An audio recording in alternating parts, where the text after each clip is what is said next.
Man, metal, wood fire. No automation, no gas assist, over-the-top attention to detail. It's hands-on. Each item is going to be carefully attended to. Each fire is going to be carefully attended to. So from the trimming, making sure that your trimmers are on point and they're all doing it the same. And then once it's on the pit, you got no room for error, you know. It's a craftsman thing, you know. There's a saying that a laborer uses his hands. A craftsman uses his mind and his hands, but an artist uses his mind, his hands, and his heart. You know, it's maybe turning that corner from just making barbecue to doing something you're passionate about and doing something that others receive in the same way. I'm on a journey to become the best cook I can be. And lucky for me, I'm in the barbecue community, the most welcoming and generous group of folks in the food business. Everyone from Michelin-starred pitmasters to guys who've been in barbecue since their first job, to third and fourth generation pitmasters guarding the legacies established by their forefathers, have shared not only their food and recipes, but also their stories in a way that's allowed me to make some amazing lifelong friends, and for you to get to know the people behind the food. Today, you and I get to learn from a group of pioneers. Before Shane Stiles and Lance Kirkpatrick opened their doors in 2011, the only craft barbecue in Austin, Texas was Aaron Franklin's. And they've built on Shane's childhood love of old school Texas craft barbecue and the skills Lance learned from years working next to one of the biggest names in barbecue. Today, you and I are going to get schooled at Stiles Switch Barbecue here in Austin, Texas.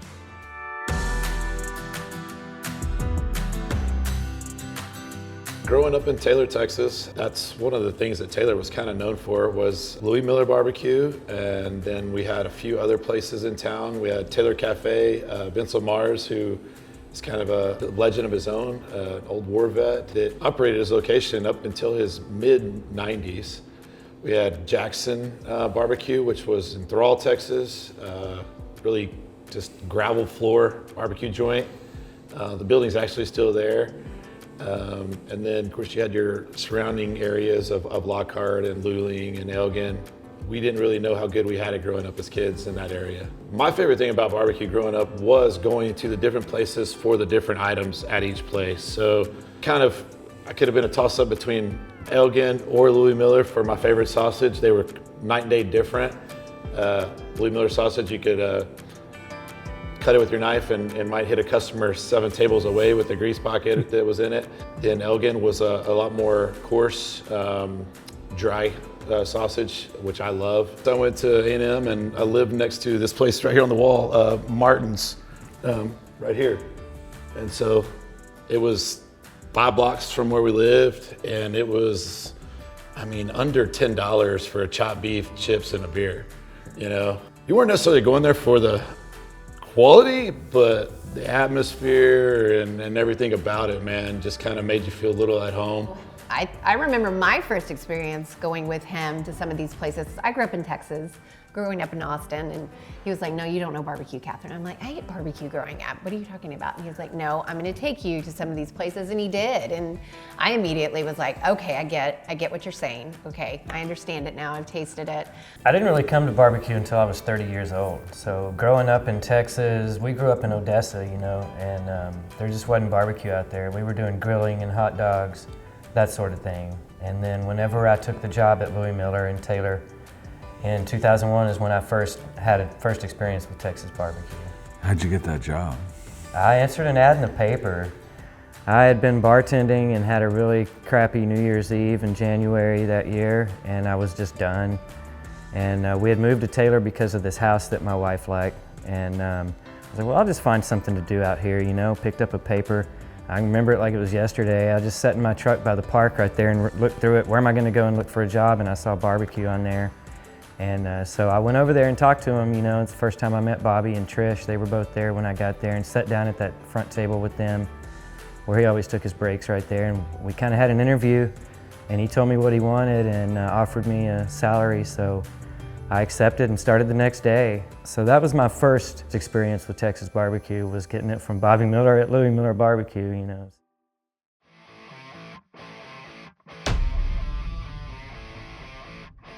So when we're sourcing our pork ribs, I like to get the St. Louis cut, and I'm always looking for the largest end of a spec I can find. So I'm looking for that 3.75 pounds and down on a case. Fortunately, we don't have to trim much off of these St. Louis that we purchase. There's always that little bit of cleanup work you got to do, but the chine bone's already been cut off of that spare for us. There's a few little pieces of fat that we clear up off of there off the top, but we don't like to take much off of it either. Just kind of squaring it up, making it uniform. So once the ribs have been trimmed and they're ready for their seasoning, they're just going to be done right there on the prep table. We'll start with the bone side first, like we always do with things, and we'll give it a good generous portion of salt and a little bit of pepper. And then when we flip it over, it's going to be the same thing. And when I say a generous amount of salt, we're going to have a good even coverage over that entire rack of pork ribs. And then we're going to come back with the 16 mesh pepper and do about a medium even coverage on that on top of the salt.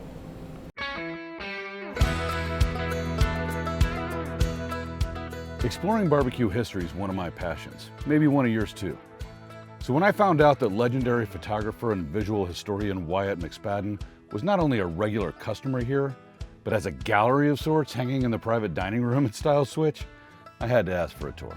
This picture right over here is really the most recent picture of this group. This was done in 2012. Took pictures of Aaron for the Texas Monthly Top 50 Barbecue. This was taken in Luling, Texas, at Luling City Barbecue. Note the prices: a ring of hot sausage, $1.60. Let's see. Beef brisket, $7 a pound. That's crazy.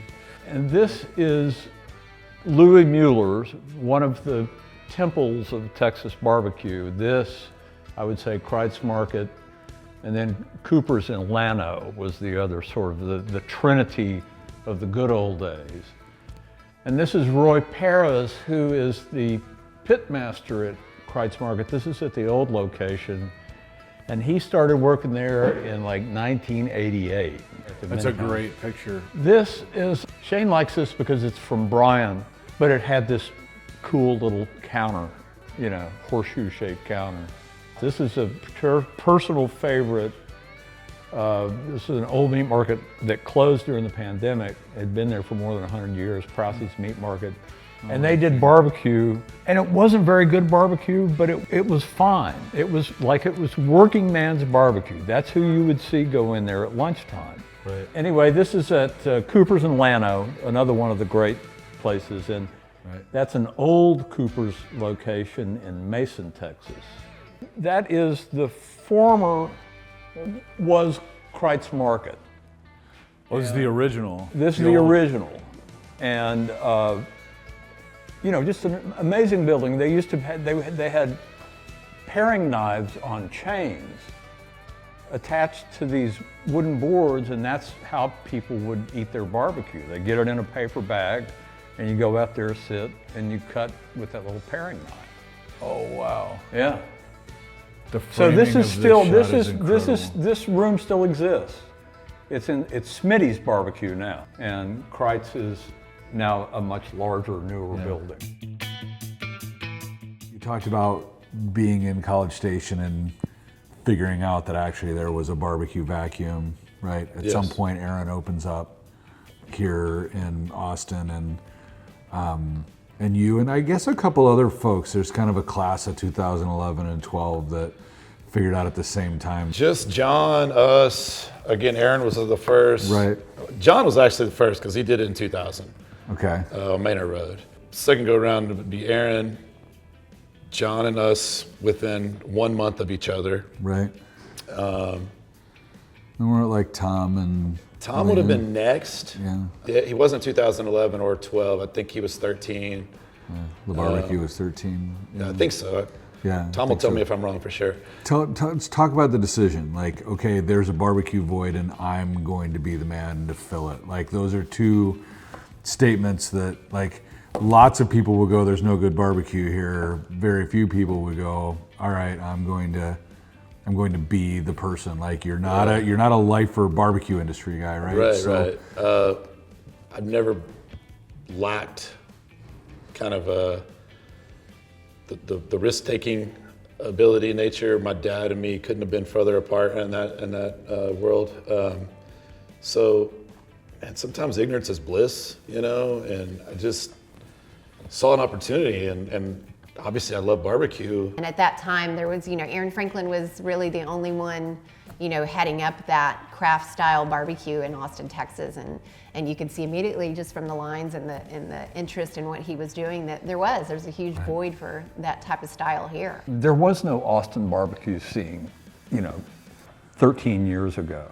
Aaron Franklin, who I'm a really good friend with, he brought something to the party and people started paying attention. And it's made everyone better. Trying to open a business where you're not the talent is, not something I recommend. Me and my dad had a conversation many times just about how Austin needs good barbecue. But when I went to Lance was like the last part of Louis Miller to me that still existed. In a way, I felt like I was getting pieces of Bobby and other pitmasters that had worked there, that had passed on this knowledge to Lance.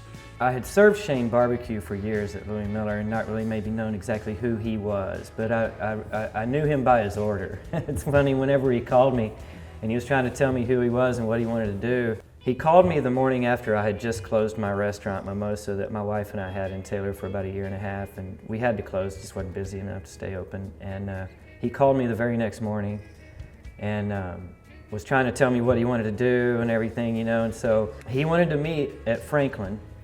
And I didn't know what was Franklin, what this was going on. He said it's a new barbecue restaurant or whatever. And so I pull up and there's this line of people there, and I saw Shane, I recognized him. I was like, so I walk over and I was just like, what's going on here, and he's like, they're all in line for barbecue. And that's, it's obvious that there's a need for this type of barbecue in Austin, and I want to open a restaurant and I want you to cook the food. And so Shane, generous person that he is, he offered me to start my salary right away. I just had to do some work on menu, I had to do some work on getting the pits arranged and all of that. So I went to work as quick as I could on that. It just kind of started from there, and Shane and I hit it off right away. We both like barbecue. So then one day Shane and Dwayne picked me up and we came to Austin and started driving around looking for spots. And we looked for 3 or 4 months, I guess, and we found this spot on North Lamar. Started building it.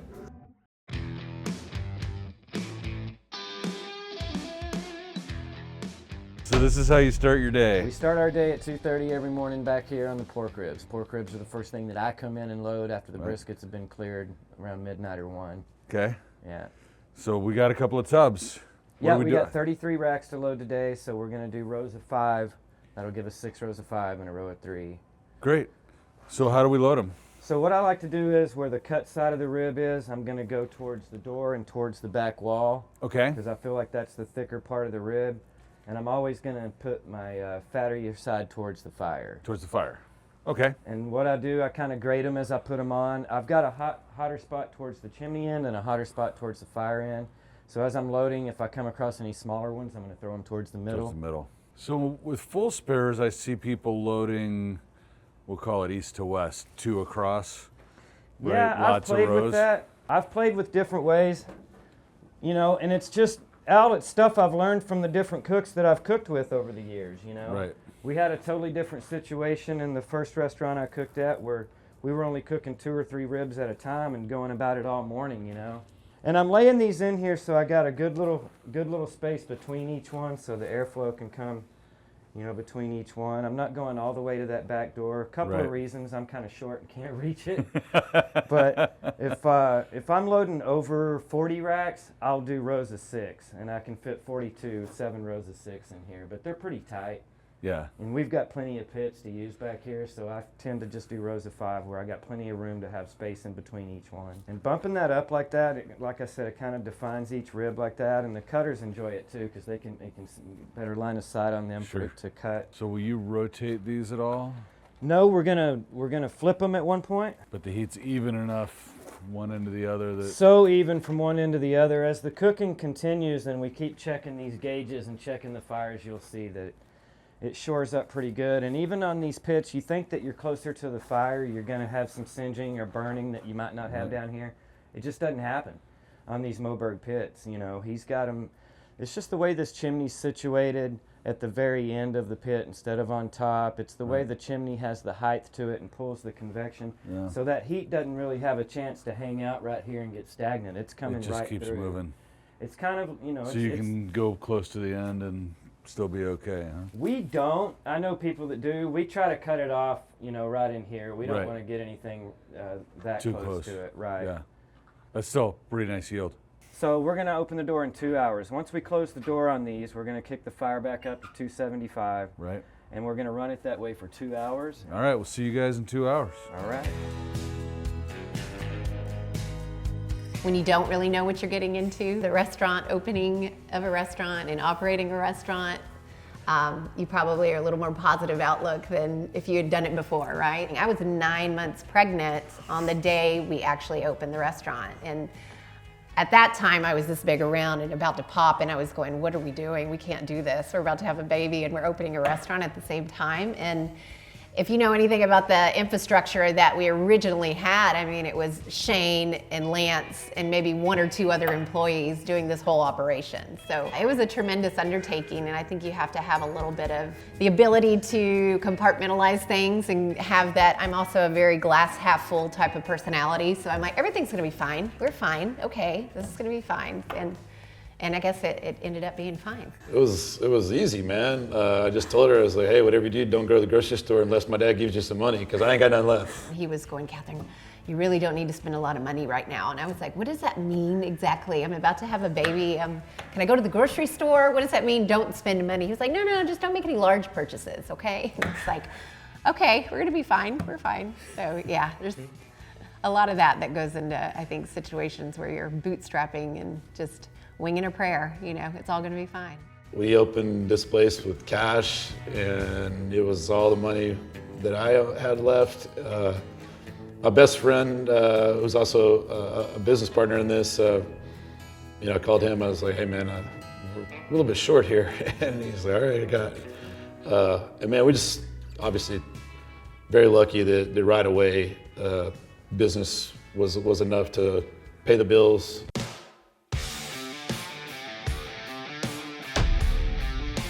I hear from Shane that you're also the man behind That Amazing Chicken. Yeah, that's true. January of 2022, we had a really bad ice storm here, and I had been inspired by some of the guys that work here, had been ordering pollo asado for lunch, and I've been working on that at home. And the power went out. We lost power for 7 days, and I had some spatchcock's chicken already marinated in there, and this was the marinade that I was working on basically, and I had no way to cook them. So I set up the Weber grill in the back, burned down some coals, and threw it on there, and it was the best chicken I ever had. And then brought it to Shane and Lance, and they decided that they wanted to incorporate that into the daily menu. So we're gonna make the pollo asado marinade today. Well, I got to tell you, I got to taste it yesterday. Blew my mind. Wow. Like really flavorful and unique, and I can't wait to see what you put in here. Yeah, I'm glad All you right. like it. So this is the marinade? Yes, this Okay. is the marinade. So we start with onions and garlic, Okay. and then we're gonna go in with our liquids. We're going with about 3 cups of olive oil. Then we have some grapefruit juice, lime juice, Worcestershire. So grapefruit and lime, those are not usually pollo asado flavors, right? No, the traditional pollo asado would be made with sour orange, Right, which right. we tried to get here, but our purveyors were having trouble getting it consistently.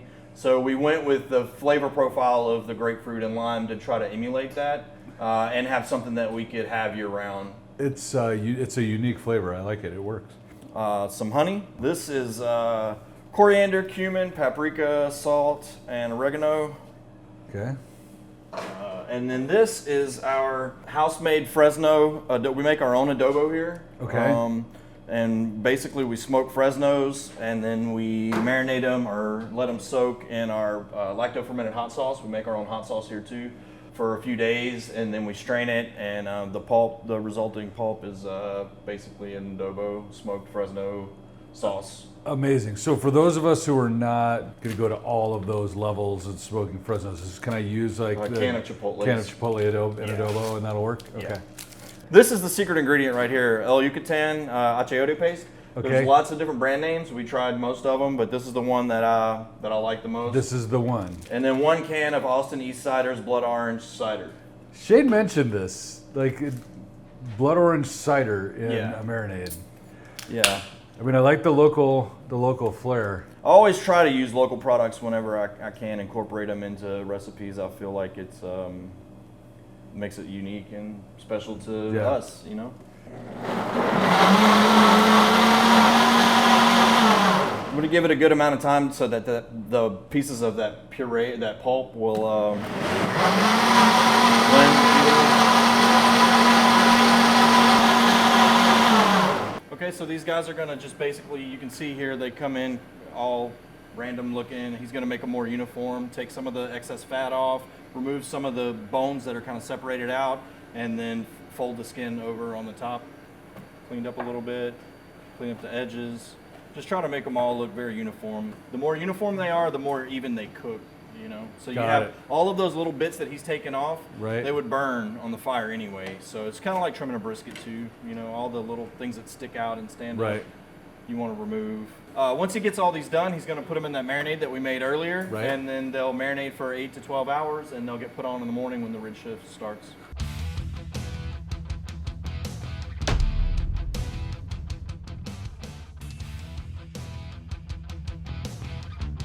Yeah, so this starts out as brisket trim, and they were big hit all the way through. So it starts with the grinding of the brisket trim. So the guys are gonna weigh these out at a ½ pound. They're a ½ pound burger. That's a big burger. It's a big burger, so they just stand there, they get them all weighed out, and then they come back with the burger ring, and they mash them all out.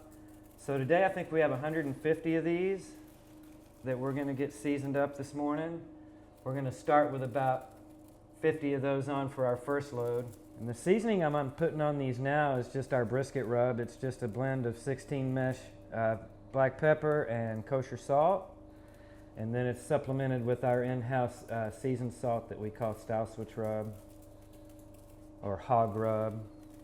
And I'm just doing a light seasoning on this, and I'm gonna go ahead and flip them over and do the other side. But one of the things too with the seasoning, we went ahead and put the seasoning on the outside of the burger. We don't blend anything in with the meat. The meat's just the burger. So it's being a brisket burger, it's kind of like a brisket season. There's no seasoning on the inside, it's just the outside. Interesting. So it tends to kind of form a little bit of a bark. You want to see that 16 mesh, you want to see that standing up on the burger whenever it's done. Right. So we've got these all seasoned up now. The only thing left to do is get them on the smoker. We're going to get them in there for a good couple hours at a good 175 to 200, good long slow smoke. So let's head on out to the smoker. All right.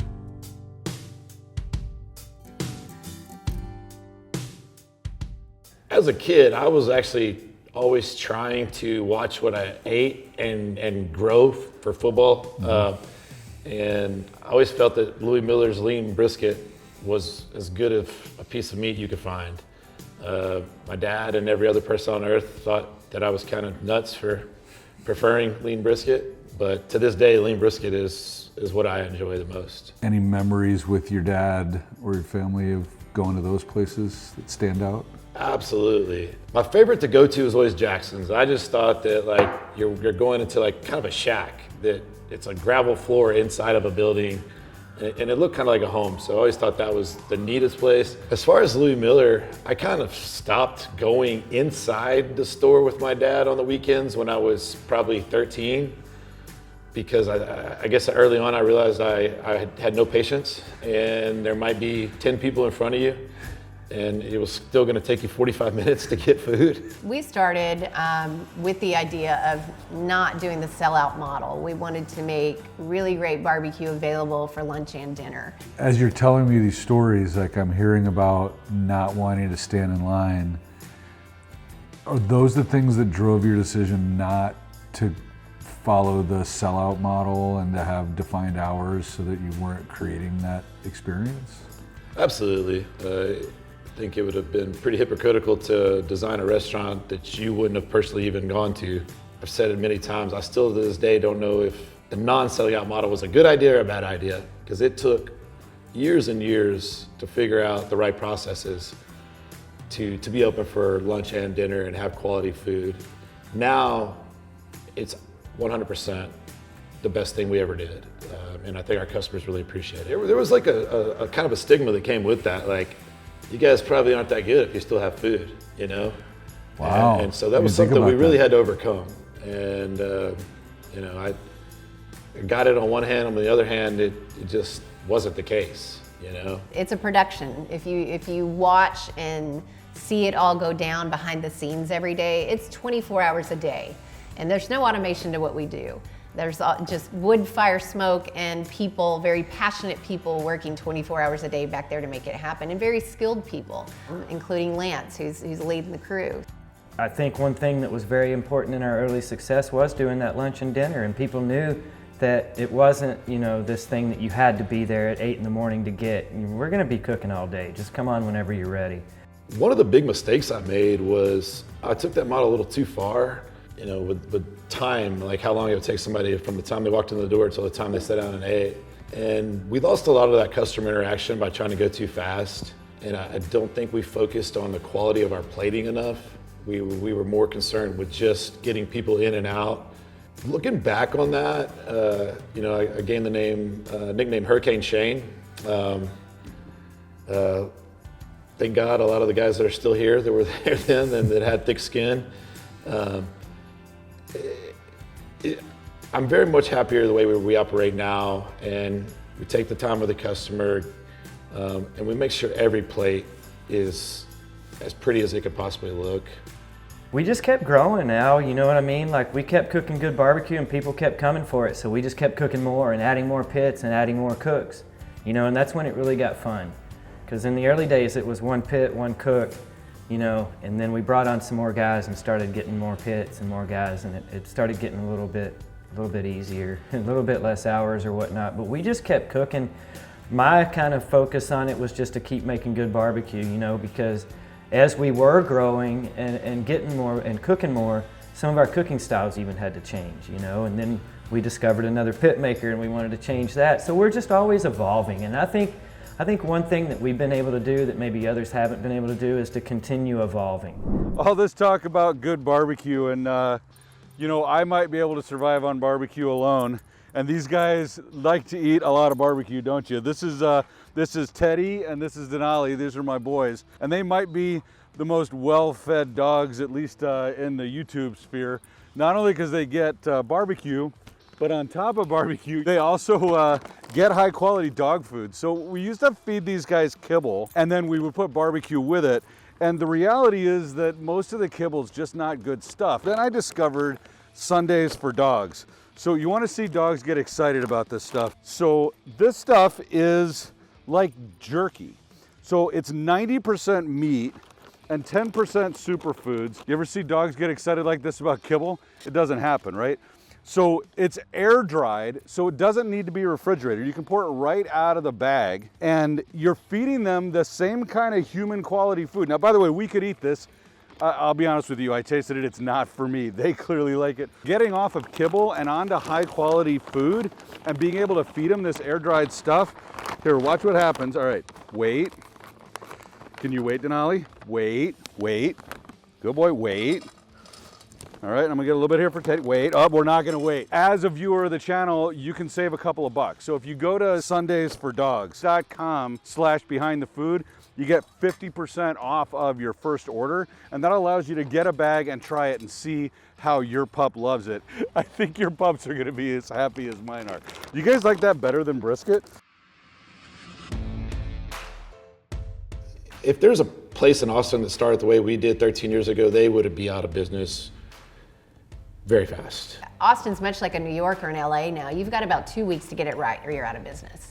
That's how quickly you've got to get it right. So, you know, I think the timing when we were in this original barbecue game, we had a little bit more leadway to kind of go like, okay, let's figure out some things as we're going along and hiccup along the way. We were not a put together group or organization, and we really got lucky with our timing that we had such a leadway because the competition was so non-existent at the time. But I mean, me and Lance both, we were the cutters when we opened this place. And We were not good at it. Even though I'd watched Lance be a cutter with Bobby, I think me pushing so hard to go fast, man, we would basically take turns slamming the knife down, walking outside, getting it all out, and then coming back in and tag teaming the next one to go do the same. Man, you know, we work great together. Shane and I have always hit it off, you know what I mean? And we work together just out of a mutual respect, you know, and I feel like I'm always trying to repay that obligation to him, you know, for the respect, you know, just for the trust that he put into me and everything. And I always tell him all the time, thanks for the opportunity, man. In the early years, I was like, if I hadn't said it in a while, man, thank you. You know, and he would always say, oh, the gratitude's all mine, you know.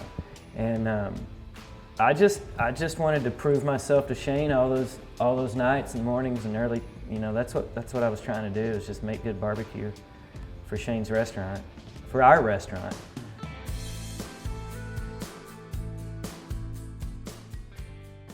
I've got a few techniques that I employ to make sure that we have a juicy chicken every time, and it's something I was taught years ago. And I'm gonna go ahead and take this breast and get that kind of pulled up and taut for this area right in here. Right. I like to use both hands on this, and I'm just tucking that skin around like this. And what that's gonna do, it's gonna form kind of a seal down there between that skin and that breast meat. I like to go ahead and tuck that wing like that. Okay. And then I'm just gonna place him over here. So the seasoning that we're using on the chicken is an ancho lime seasoning. We're using a ground ancho powder with a lime pepper and then a little bit of salt and pepper. We formed a relationship with Fiesta Spices about a year ago. Yeah. And they had this lime pepper, and we've used it in as many things as we can. It's really fantastic. So I like to load these with the breast facing the door and the breast facing outside like that. I just think that the heat kind of travels along the door like that. Right. So again, 2 hands on these things. And because I'm going to come in and I'm going to kind of bunch it up just a little bit like that. And if I have 2 hands on each one, when I come back in, I'm that good inch or 2 between each one. That hand's giving me a little gap between. Oh, okay. Makes total sense. All right, so now we're gonna let these roll? They're on. Okay. Doors down. And where are we gonna keep these temperature-wise? So we're gonna run these between 250 and 275. We're gonna call it 250, but we're gonna air to the over. Okay. And if it's 265 even, you know, that 265 is pretty good, you know, because it's gonna end up being about 250 in this area, 250, 260. And my hot spot by the chimney will hit that 70 or something where I've got my turkeys down there. Okay. So we'll see these again in about an hour and a half, so 5. So about 6:30 we're gonna come in and look at these, and what we're gonna be looking for is a temp of 150 internal on the breast. Okay. And once they're that, we're just gonna turn them around. And it just gives that heat convection coming through a little bit different presentation to the chicken itself. It kind of comes over that thigh a little bit. Your breast is gonna continue to cook, but you'll get that 170, 180 you're looking for in the thigh, and where you'll still be able to do the 65 to 70 on the breast. Perfect. All right, so time to load the burgers. Time to load the burgers. Nothing really fancy about that. We're just gonna line them up evenly spaced on here. Okay. 5 or near 6 the at a stack, time. in the middle, near the fire. Yeah, I like to start down here on this end and just work this way. Okay. And I just like to line them all up the same, equal distance apart. It looks good, it cooks good, it seems to be more efficient. All right, so we're just gonna let these roll smoke. Yes, sir. We're gonna keep these on a low temp of about 175. We don't want it to get up much hotter than 200. If it gets any hotter than 200, we'll go ahead and throttle it back a little bit. Right. And just kind of, what we'll do is we'll turn those logs over so the flame gets going to the bottom and the smoky bottom of it is just giving smoke. Okay. So this is more about getting smoke on than cooking. Right. We're gonna cook these to about a 135 degree internal temp. You've trained some really amazing, talented people here have come out of this this pit room. Is that a strategy of yours to grow them and teach them, or? Man, I'd have to tell you that that's not a really accurate statement. Okay. I think these other people have trained us just as much as we've trained them, you know. Chris being a big example, right? Like when Chris called me one day and said, "Do you want to go have lunch?" And I said, "Man, unless you're gonna give me your pork rib recipe, no, I'm good." And his next response was, "Well, you might have to give me a job first." And I said, "Give me 30 minutes, Called Lance, said, hey, I'm hiring Chris. I'm not asking you, I'm just telling you out of respect. He said, absolutely. Called him back. Said, when can you start? And so Chris single-handedly changed our pork rib program. In the early days, it was all about Lance. You know what I mean? I was the cook. I was the main guy. I was training these younger guys, and we were doing everything what Bobby had taught me. And then when we started adding some of the other cooks to come on, like Chris McGee, and I continued to learn, you know, from Chris. I learned from all of these guys, you know, that we had coming. And I think us being able to change what we do when we were presented with a better option to work it into our current program has really been instrumental in our success. You know, I never want to be the guy up on the top of the mountain telling everybody down here what to do. You know what I mean? I don't want to be so stiff in my program that I can't change to other information. You know, I want to be able to take new information in, and you got to lower yourself to people. You know, I had to lower myself to another cook, to Chris McGee. I'd learned, you know, this one certain thing for so many years, and then Chris had presented another option. What if we tried doing this, or have you ever tried doing that? You know, and so working with him made me a better cook. You know, Chris helped me a lot. He's a good cook, and he's a good dude. You know, we've had a lot of guys come through that have really had a big influence on our brisket program. We feel pretty good about our processes at this point, to where, you know, we're always trying to learn and change. I think one thing that helps to keep evolving like that as it grows and as the quantity and the volume gets to what it is now is I give these guys a little bit of room, you know, especially some of the guys like you met, Bobby Holly, that just started with us, but it's not his first time to cook barbecue, you know, and so he's got some things that he'd like to show, and it's being able to keep the program that we want done, but also feel like they've got a little bit of input. Well, they do, and you know, to let these other staff members have the input and the kind of a little bit of a freedom to try something new or do something.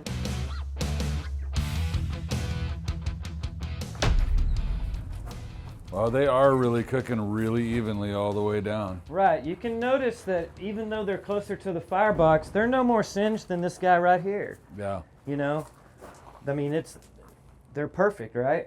Yeah. So what we want to do now, we're going to be turning these up to 300 degrees, and they've been at the 275. So what we're going to do is spray some apple cider vinegar on them. It's going to cool down the surface of these pork ribs and allow the interior to keep cooking at that higher temp without burning the outside for a second, you know. And what it also does, it kind of attracts some smoke to it. About an hour and a half, we'll see these again. All right, see you guys in an hour and a half.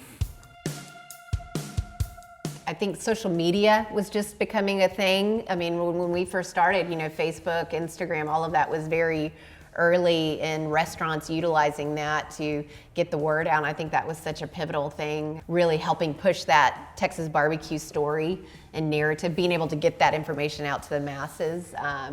You know, one of the things we always say, not all barbecue is created equal, and you probably know that from all of your travels, but I think that really opened up people's eyes just as much as Shane opened my eyes to understanding what he meant by Texas craft barbecue. I think social media did that a lot for people that didn't know much about it as well. We get more business from Catherine than any of the rest of us all put together. So like her presence online is pretty insane. I think we didn't really plan out as far as when that time was going to be for me to jump. But as my role, the company that I was with before, it was a very fast-paced job. We had over 100 locations in 5 states. I was working in 3 time zones doing PR media, very, very busy. And then at the same time, it just so happened that they started needing a little bit more help on the side of PR media, marketing, planning for events, things going on in the restaurant. I have a lot of knowledge in tech, so working with the POS systems and things like that, the website, I was able to jump in and kind of lend my knowledge in that space. So Was that part of the original plan, or did no, it I don't think it was. I don't think there was really an original plan for me to jump in at any point per se, but I quickly fell in love with what they were doing. And I think once we realized that, this is, you know, we're onto something, this is gonna be successful, this is something really special we built, like there was a place for me, there was a place to, you know, utilize my knowledge and my talents to kind of help out with the family business. All right, 3.5 hours in. 3.5 hours in, time to flip them. Oh, these are pretty. Yeah, they look great. So we're just gonna come in and spritz these down real good right now. We've got a real nice color on these. And the way these Moberg pits run, man, the color is over the top more than the bottom. You'll see that whenever I flip these over, we're gonna save this color by turning it over. What I'm feeling for is if I've got a little sway in that already. All right, now we close it back down. Close them back down. And when do we get to see these again? So, probably gonna be about another 35 to 45 minutes. It's not gonna be a whole hour on the flipped other side. It usually ends up being about 35 to 45 minutes once they're flipped. We're gonna go right back to 300 degrees. We wanna keep them hot. Okay. We've got a little trick we do, and I'll share it with you if you want. Yeah. So what we've discovered, these Moberg pits cook so evenly and perfectly already, but what we found out that towards the last 10 to 15 minutes of them being in here, we're not gonna do an add. We're gonna take it from 300 degrees and we're gonna let these temperature gauges kind of fall down to about a 250. We're just gonna let them all kind of fall. Okay. What we have found that does is it kind of shores up the whole pit. Oh, interesting. That may not translate on a smaller backyard pit, but on these big pits, it sure seems to help us come back through. When we come back through after having done that, we can just pull from tip to tail, and they're all going to be And they're done. all ready to Yes, sir. go. Okay, so we'll see them in a half hour. About a half hour. Okay, perfect. Yes, sir. We've got these temped where we want them. We want to go ahead and pull these off, get them in a warmer, and the kitchen will finish them off on the plancha to order. Those smell and look delicious. I cannot wait Great for color. that tasting. Yeah. And with that salt and pepper and everything, you know, on the outside of it, it's got kind of even like a bark built up on it, you know what I mean? Yeah. Such care at every step, Lance. Yes, sir. Really laudable. So we've turned these things around and we've let them go for about another hour or so. And so at this time, we pop the door open, first visible, you know, just looking at them, they look ready. Right. I got a good temp on them. We're between 165 and 175, right Okay. in there. Right where you want to be. I got a little bit of a variance in there, you know, at least it's over 165, but I don't want it to be over like 175. Right. So what I'm doing with these when I put them in the pan now, I want each chicken to stay as warm as I can until it's being served, right? So Okay. what I do is I just add a little bit of foil to each one of the chickens, and I just come in and give it a little wrap like that, and go right in here. Let's give it like a little sweater. We're not actually wrapping it completely Yeah. and holding it. And it's a good time to take a look at that guy too. You can see what all of our work produced. We pulled Right. that nice and tight, so this is a good one piece and not Right. two pieces in there. And what we were talking about that skin forming a seal right there, so Right. so the juices can nice. stay. That's full of juice Okay. right there. So is there some logic in how you're setting these in the pan? I noticed Yeah. that they're symmetric. Yeah, so I used to just lay them flat on each other and everything, Right. but then I learned if I could just lay them on their back like that, I'm not pressing the juice out of that breast that I've worked so hard to keep juicy. It just kind of rests in there. And I'm alternating it. That's why I loaded them alternatingly, so I can pull them off and alternate them. And then, you know, like that one's gonna have to wait because Right. the left-handed guy has to go over there. And that's a real pretty one. That's mine. Just scratch Al. We into need a the- bigger box for Al. That's it on those.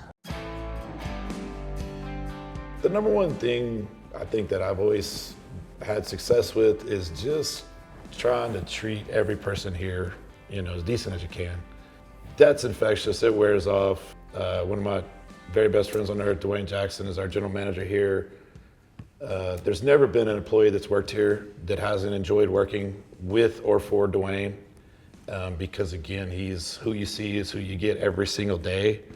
Man, I struggle with that. That's really hard for me sometimes. You know, I can be hot, I can be cold. Then you got Lance and Dwayne every day. They're the same person, man. You know, Shane did a really good job of hiring great people. One of his first hires, his best friend, who's still, you know, our general manager here at North Lamar, Dwayne, is a lifelong family friend he grew up with. Having Lance, who's just, they don't make him like that anymore. His work ethic, his knowledge, his skill, his ability to teach. We just had a lot of things that we started off with that were leading us down the right path. Just trying to build a staff that kind of represents you the way you want to be represented. The thing that lives here and has for the whole time it's been here is this wonderful staff. they make people feel at home. People like to come here. We've got a great team of guys here, Al. We really do, you know, and I've got a couple of different things to say about that. As like, you know, on an atomic level, the protons and the electrons, positively and negatively charged, all kind of group together. The positive one's in one part, the negative in the other. So it's kind of that way in real life with humans, you know. And as they say, your vibe attracts your tribe. So we've kind of attracted some cool guys, you know. We want to work with people we like and can get along with, you know. And, you know, as long as everybody's here and everybody knows the same intent, you know, like my dad used to always say, you got to be pulling on that same rope. You know, and if we can get everybody on board with the same intention and we're all having fun doing it and we're all talented and good cooks, you know, that's one thing I tell some of these guys when we get started, man, we're going to have fun doing this, but don't ever misunderstand the fact that we're serious about what we're doing. We're making good barbecue, you know, but we're going to have fun, man.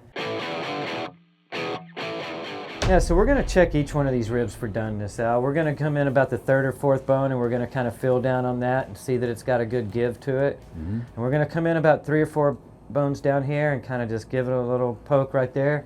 And we want to be able to poke right through that membrane and into that rib. That one looks And then ready. the next look is just coming up and holding it, man, you know, and it feels right. It's got a good limpness to it. Done rib. Good. And then it kind of just becomes how it feels in your hand, you know. I know now I've walked through here and I've poked one on each row going down, and I know that we can just come through and clear. Great color. See how it held that color? It didn't get that much darker, but the bottom, once we flipped it over, got much darker on there. Right. These look absolutely amazing. I've never turned ribs over when I'm smoking them. We found that it works on these. You know, we were turning ribs over on the close pits too because of that. It had such a direct heat from the bottom on those things. So there was a lot of rotating, turning, flipping. But on these Mobergs, man, you don't got to do that much. I mean, I just turn it over to save that color and kind of get a little bit more heat activity on the meat side. But so we've seasoned these pork ribs with just salt and pepper, right? So we're going to get all the extra flavor from these at the glaze after they're already cooked. We've cooked them full term. They're ready for service. They just need to be glazed. So what I like to do is just dip them in the glaze. Make sure I get both sides.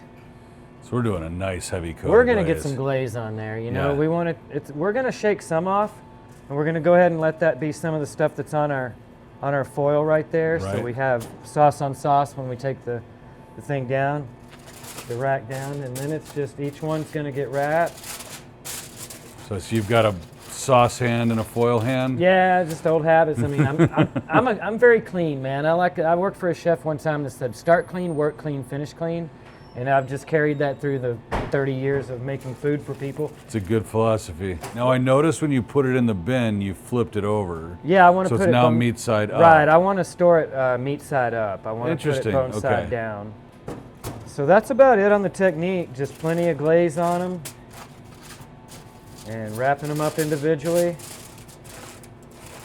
And then after that, we're going to get them tucked away in the warmer. And then the guys will come back from the front of the line to grab a pan as needed for service. I hope that the conversation about Texas barbecue has to include Stiles Switch, like I said, you know, but it also includes all those people that came before us that we learned from, you know, and it's that lineage of who learned from where is really fun, you know, like Louis Miller Barbecue, and then maybe Cooper's or Kreitz, you know, and then you got the people that learned from them or doing that style, or, you know, Aaron or John Lewis, you know, let's put his name in there because he, you know, he started a lot of this. At the end of the day, we all learned this from someone, and I just hope that when I'm done, there's other people doing what I've taught them, and they'll continue to pay homage to that. And let people know, you know, I learned this from Lance, and Lance learned that from Bobby. So you're learning by proxy from Bobby Miller, you know. I always said, you know, Bobby learned from Fred Fontaine.